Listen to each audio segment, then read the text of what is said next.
हज़रत ये पूछ रहे हैं कि आपने उनको कोई इल्म लदुन्नी का वजीफ़ा बताया था, तो ये कौन सा इल्म अल्लाह ताला अता करता है इल्म लदुन्नी जब मिल जाता है तो और इसको किसके लिए पढ़ा जाए? अल्लाह अकबर। अच्छा, बहरहाल तो इल्म लदुन्नी तो बस वही इल्म है जो हज़रत खिज़र अलैहिस्सलाम को अल्लाह तबारक व तआला अता फ़रमाया।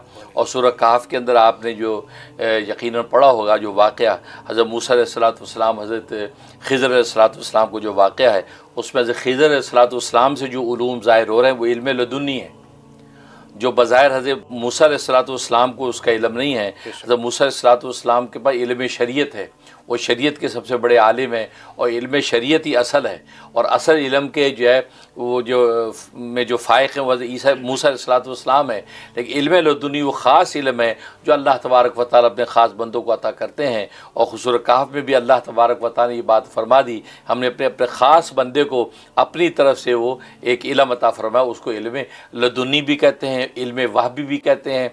वहबी इसलिए कहते हैं कि अल्लाह की ख़ास इनायत से मिलता है, उसके मुकाबले में कसबी होता है। कसबी का मतलब जो कसब करना पड़ता है, आपको ख़ुद पढ़ना पड़ता है, हासिल करना पड़ता है, उस्ताद के सामने जाके जानवर तलम्मुज़ तय करने पड़ते हैं, वो कसबी इल्म होता है। लेकिन ये वहबी इल्म होता है, अल्लाह अपनी तरफ से इनायत और तोहफ़े के तौर पे बंदे को अता करते हैं।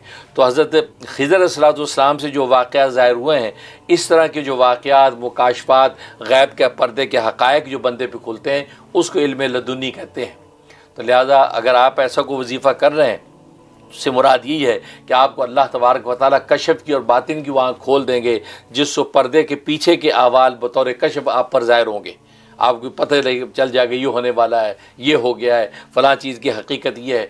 इस तरह के जो मुकाशफ़ात हैं तो वो बहुत से औलिया कामिलीन को नसीब होते थे, तो वो आप पर ज़ाहिर होने लगेंगे, उसको इल्म लदुन्नी कहा जाता है। जी, बहुत शुक्रिया।